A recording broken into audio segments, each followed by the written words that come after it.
इस वीडियो के अंदर गाइस हम लोग बात करने वाले हैं फाइनेंशियल ईयर यहाँ पे 2324 स्टार्ट हो चुका है। तो यहाँ पे जल्दी आपके एम्प्लॉयर जो है पूछने वाले हैं कि आपको न्यू टैक्स रिजीम के अंदर अपना टीडीएस कटवाना है या फिर ओल्ड के अंदर।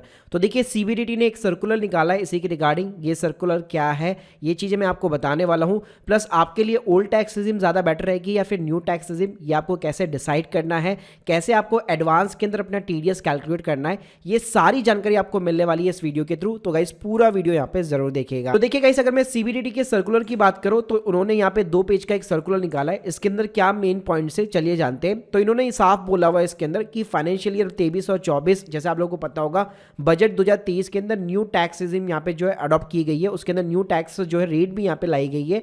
तो 1 अप्रैल 2023 से जो नया फाइनेंशियल ईयर हमारा ऑलरेडी स्टार्ट हो चुका है। तो अब आपके जो एम्प्लॉयर है वो आपसे पूछेंगे कि आपको ओल्ड के साथ में जाना है या फिर न्यू के साथ में जाना है। लेट सपोज अगर एम्प्लॉय जो है ओल्ड टैक्स रिजीम को यहाँ पे अडॉप्ट करता है तो उसी के अकॉर्डिंग उसका टीडीएस कटेगा और आपको जितने भी इन्वेस्टमेंट या डिडक्शन के जो भी डिक्लेरेशन प्रूफ्स होते हैं वो आपको सबमिट कराने पड़ेंगे। अगर लेट सपोज एम्प्लॉय जो है चूज करता है कि नहीं मेरे को ओल्ड के साथ नहीं, मेरे को न्यू के साथ में जाना है, तो उसके अकॉर्डिंग आपका टीडीएस कटेगा और आपको डिडक्शन का कोई भी बेनिफिट वगैरह नहीं मिलेगा। और लेट सपोज गाइस यहाँ पे एम्प्लॉय जो है कोई भी ऑप्शन चूज नहीं करता है तो बाय डिफॉल्ट ही एम्प्लॉयर ये मान लेगा कि वो बंदा जो है by default he new tax regime के साथ में जाना चाहता है और आपका टीडीएस भी जो है उसी के अकॉर्डिंग यहाँ पे कटने लग जाएगा। अब गाइस बात करते हैं स्विचिंग ऑप्शन के बारे में कि कितनी बार एक एम्प्लॉय जो है बेसिकली यहाँ पे स्विच कर सकता है। तो देखिए ये हर साल आपको मौका मिलेगा। हर साल जो है एक एम्प्लॉय जो है एक सैलरी वाला जो बंदा है उसके पास में एक अनलिमिटेड ऑप्शन रहेगा कि वो कभी भी अपने टैक्स रिजीम को यहाँ पे चेंज कर सकता है। फॉर एन एग्जाम्पल आपने फाइनेंशियल 23 और 24 के अंदर न्यू टैक्स रिजीम यहाँ पे अडॉप्ट कर रखी थी। अब 24-25 के अंदर वापस आप ओल्ड के साथ में जाना चाहते हो तो आप डेफिनेटली कर सकते हो, कोई दिक्कत वाली बात नहीं है। लेकिन ये ऑप्शन केवल सैलरी वाले बंदों को मिलेगा, बिजनेस और सेल्फ एम्प्लॉयड को नहीं मिलने वाला है। इसके अलावा अगर मैं बात करूं, अगर मान लीजिए इस साल अगर आप मान लीजिए न्यू टैक्स रिजीम या आपने मान लीजिए ओल्ड टैक्स रिजीम को चूज कर लिया, आपका टीडीएस भी कट चुका है। अब जब आप रिटर्न यहाँ पे फाइल कर रहे हो, जब आपको पता लगता है कि नहीं यार मैं तो अच्छे खासे पैसे बचा सकता था टैक्सेस के अंदर, तो जब आप अपनी आईटीआर फाइलिंग कर रहे हैं तो उस टाइम पे आप वापस जो है टैक्स रिजीम यहाँ पे चेंज कर सकते हैं आईटीआर फाइलिंग करते टाइम, और अपना एक्सेस के अंदर जितना भी टीडीएस कटा हुआ है उसका आप यहाँ पे रिफंड भी क्लेम कर सकते हैं। इस बात करते हैं कि आपके लिए कौन सी टैक्स रिजीम यहाँ पे बेटर रहेगी, क्या मैं ओल्ड के साथ में जाऊं, क्या मैं न्यू के साथ में जाऊं, किसके अंदर मेरा टीडीएस ज्यादा कटेगा, किसके अंदर कम कटेगा, ये हमें पता कैसे लगेगा। तो देखिए इसके लिए सिंपली आपको अपनी टैक्स लायबिलिटी यहाँ पे कैलकुलेट करनी पड़ेगी, क्योंकि सिंपल सी बात है जो भी आपकी टैक्स लायबिलिटी होगी वही टीडीएस आपका एम्प्लॉयर यहाँ पे काटने वाला है। तो गाइस इसके लिए मैंने एक सिंपलीफाई जो है हम लोगों ने कैलकुलेटर बनाया है, इसकी लिंक मैं आपको डिस्क्रिप्शन बॉक्स में दे दूंगा। अच्छी बात बताए इसके अंदर क्या है, इसके अंदर आपको प्रॉपर्ली तरीके से न्यू टैक्स रिजीम के अंदर आप कितना टैक्स सेव कर सकते हैं, ओल्ड के अंदर आप कितना कर सकते हैं, ये पूरा आपको कैलकुलेटर यहाँ पे गाइड करने वाला है। और सिर्फ सैलरी नहीं, इसके अंदर हम लोगों ने बैंक का इंटरेस्ट हो गया, कैपिटल गेन हो गया, आपका हाउस प्रॉपर्टी का डिडक्शन, ईएमआई का डिडक्शन हो गया, लोन का डिडक्शन हो गया, सब कुछ हम लोगों ने इसके अंदर ऐड किया हुआ है। तो देखिए गाइस इसको यूज कैसे करना है। सबसे पहले डाउनलोड करने के बाद में यहाँ पे सिंपली आपको अपना नेम लिखना है, फिर आपको आना है गाइस नीचे। तो सबसे पहला जो कॉलम होता है वो होता है gross income from the salary allowances का। तो देखिए आपको जितनी भी सैलरी मिलती है साल के अंदर आप एक एक्सपेक्ट यहाँ पे अमाउंट डाल सकते हैं। और अच्छी बात बताइए क्या है, ये एक रियल टाइम बेसिस पे काम करेगा।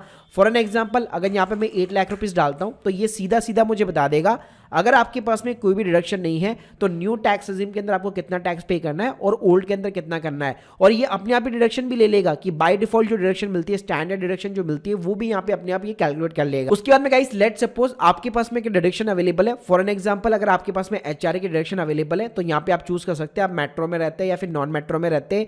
मान लीजिए आप मेट्रो में रहते हैं तो गाइस आपकी बेसिक सैलरी, रेंट पेड कितना है, आपका एचआरए कितना है वो आप डालिए। फॉर एन एग्जाम्पल आप यहाँ पे कोई भी अमाउंट इंसर्ट कर सकते हैं। तो गाइस ये जैसे आप यहाँ पे अमाउंट डालेंगे तो तीनों में से जो भी लोअर होगा अपने आप ही ये एचआरए बेसिकली यहाँ पे कैलकुलेट कर लेगा। उसके बाद में गाइस अगर आपको एलटीए मिलता है या फिर चिल्ड्रन एजुकेशन अलाउंसेस वगैरह मिलते हैं तो वो आप यहाँ पे डाल सकते हैं। इसके अलावा गाइस अगर आपको कोई भी अदर अलाउंसेस मिलता है तो वो अमाउंट भी आप यहाँ पे इंसर्ट कर सकते हैं। तो गाइस आप देख सकते हैं यहाँ पे आपको कंपेयर भी देखने को मिल जाएगा कि ये ओल्ड टैक्स रिजीम के अंदर ये आपकी डिडक्शन यहाँ पे कैलकुलेट कर रहा है, जबकि न्यू के अंदर ये आपको कोई भी डिडक्शन नहीं मिलने वाली है। फिर गाइस थोड़ा सा अगर आप नीचे जाएंगे तो स्टैंडर्ड डिडक्शन आप देख सकते हैं दोनों के अंदर आपको मिलने वाली है।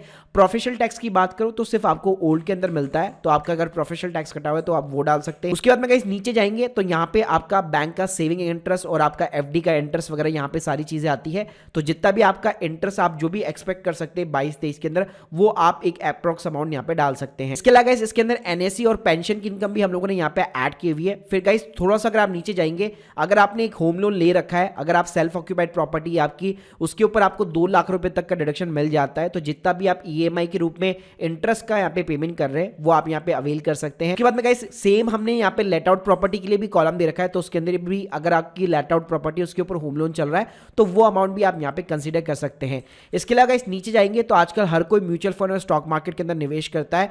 तो अगर आपका मान लीजिए शॉर्ट टर्म कैपिटल गेन है इक्विटी से या फिर म्यूचुअल फंड से, तो 15% उसके ऊपर टैक्स लगेगा। तो जितना भी एसटीजी आपका एक्सपेक्ट आप कर सकते हैं कि इतना मेरा इस साल में बेचने वाला हूं या इस साल मेरा इतना एक्सपेक्ट हो सकता है, तो वो अमाउंट यहाँ पे आप डाल सकते हैं। ऐसे गाइस यहाँ पे आपको लॉन्ग टर्म कैपिटल गेन भी दिख जाएगा, जिसके अंदर ऑटोमेटिकली ये कैलकुलेटर जो है 1 लाख रुपए का एग्जेम्पशन आपको बाय डिफॉल्ट ही दे देगा और सिर्फ 10% टैक्स लगाएगा। तो अगर आपका इक्विटी या म्यूचुअल फंड से रिलेटेड कोई भी लॉन्ग टर्म कैपिटल गेन है तो आप वो भी यहाँ पे डाल सकते हैं। अगर आपका डेट फंड का है जिसपे 20% टैक्स लगता है तो वो भी आप यहाँ पे इंसर्ट कर सकते हैं। इसके अलावा गाइस थोड़ा सा अगर आप नीचे जाएंगे तो यहाँ पे आपकी सारी चैप्टर 6A की डिडक्शन चालू हो जाती है। पहले होता है एटीसी जिसमें 1.5 लाख की लिमिट है, तो यहाँ पे हम लोगों ने सारे आपको ऑप्शन दे दिए। ईपीएफ, पीपीएफ, एनएससी हो गया, टैक्स सेविंग फिक्स डिपॉजिट हो गई, ईएलएस म्यूचुअल फंड्स हो गए, एलआईसी हो गई, पेंशन स्कीम वगैरह हो गया, एनपीएस के अंदर सुकन्या समृद्धि योजना अकाउंट हो गया, स्टैम्प ड्यूटी हो गई, होम लोन जब आपने घर खरीदा था उस टाइम पे। तो ऐसे आपका एटीसी के अंदर जो भी चीजें कवर होती है वो सब दे रखा है। तो जितना भी आपका अमाउंट है वो उस कॉलम के आगे आप डाल सकते हैं। उसके बाद में गाइस नीचे आपको कॉलम मिलेगा एटीसीसी 1B का, जिसके अंदर अगर आप एनपीएस के अंदर 50,000 रुपीज इन्वेस्ट करते तो आपको एक एडिशनल यहाँ पे डिडक्शन मिल जाता है, तो वो भी आप यहाँ पे अवेल कर सकते हैं। फिर नीचे जाएंगे तो गाइस आपको मेडिकल इंश्योरेंस का एडीडी का कॉलम दिखेगा, सेल्फ के लिए और पेरेंट्स के लिए भी। और गाइस हम लोगों ने यहाँ पे ड्रॉप डाउन जो है ऑप्शन दे रखे कि किसके लिए ले रहे हैं। अगर आप सीनियर सिटीजन के लिए ले रहे हैं तो ऑटोमेटिकली ये लिमिट यहाँ पे अपने भी बाय डिफॉल्ट ये इंक्रीज कर देगा। इसके अलावा गाइस अगर एजुकेशन के लोन के ऊपर का इंटरेस्ट है या फिर लेट सपोज आप EE या फिर medical treatment for the dependent handicap लेना चाहते तो आप वो अवेल कर सकते हैं। तो हम लोगों ने यहाँ पे जितने भी जो है चैप्टर 6A की डिडक्शन जो बाय डिफॉल्ट मिलती है और हम लोगों ने उन सभी को यहाँ पे कंसीडर कर रखा है और सबके सामने प्रॉपर यहाँ पे ऑप्शन दिए गए हैं। इसके अलावा गाइस यहाँ पे आपको 80GG का कॉलम भी मिल जाएगा। अगर आपको HRA नहीं मिलता है तो 60,000 रुपीज तक का अमाउंट आप यहाँ पे भी अवेल कर सकते हैं। इसके अलावा गाइस यहाँ पे आपको अपने एम्प्लॉयर का भी कॉन्ट्रीब्यूशन मिल जाएगा। अगर आपका एम्प्लॉयर भी एनपीएस के अंदर या फिर आपका जो पेंशन फंड होता है उसके अंदर कॉन्ट्रीब्यूट करता है तो वो अमाउंट भी आप यहाँ पे डाल सकते हैं। गाइस सब कुछ डालने के बाद में सिंपली जब आप ऊपर जाएंगे तो ये देखिए बाय डिफॉल्ट ही आपको बता देगा कि ओल्ड टैक्स रिजीम के अंदर अगर आपके पास में ये सभी डिडक्शंस थी जो मैंने यहाँ पे अवेल की है तो यहाँ पे ओल्ड टैक्स रिजीम के अंदर इतना मेरा टीडीएस यहाँ पे कटने वाला है। तो आपको अपने एम्प्लॉयर को बताना पड़ेगा कि मैं न्यू टैक्स रिजीम के साथ नहीं जाना चाहता हूँ, मैं ओल्ड टैक्स रिजीम के साथ में जाना चाहता हूँ। लेकिन अगर आपके पास में डिडक्शंस वगैरह नहीं थी और ये चीजें अगर आपने नहीं डाली है तो ये कैलकुलेटर अपने आप ही सिंप्लीफाई तरीके से आपको बता देता है। प्लस गाइस ये भी बताता है कि आप इनकम का कितना परसेंट यहाँ पे टैक्स वगैरह पे कर रहे हैं। प्लस नीचे अगर आप जाएंगे तो पूरी की पूरी टैक्स की कैलकुलेशन भी आपको अच्छी तरीके से बताता है कि अगर आपका जो नॉर्मल इनकम थी उसके ऊपर आपका कितना टैक्स लग रहा है, न्यू पे कितना लग रहा है, ओल्ड पे कितना लग रहा है। प्लस आपका जो स्पेशल रेट्स होता है, मतलब हमारा लॉन्ग टर्म जो कैपिटल गेन होता है, शॉर्ट टर्म कैपिटल गेन हो रहा है, उसके ऊपर कितना टैक्स लग रहा है वो भी आपको ये बताएगा। तो गाइस ये कैलकुलेटर जितना भी बजट 2023 के अंदर चेंजेस थे उसी के अकॉर्डिंग यहाँ पे प्रिपेयर किया गया है। तो इसको आप सिंपली डाउनलोड कर सकते हैं और आप इजीली इस कैलकुलेटर के माध्यम से फाइनेंशियल ईयर 23 और 24 के अंदर मेरे को ओल्ड के साथ जाना या मेरे को न्यू के साथ में जाना है, आप सिंपली यहाँ पे सेलेक्ट कर सकते हैं। तो guys hope you like this video, please subscribe channel. अगर आप लोग के कोई भी डाउट्स है कमेंट बॉक्स में जरूर बताइए। Thank you guys, thank you very much.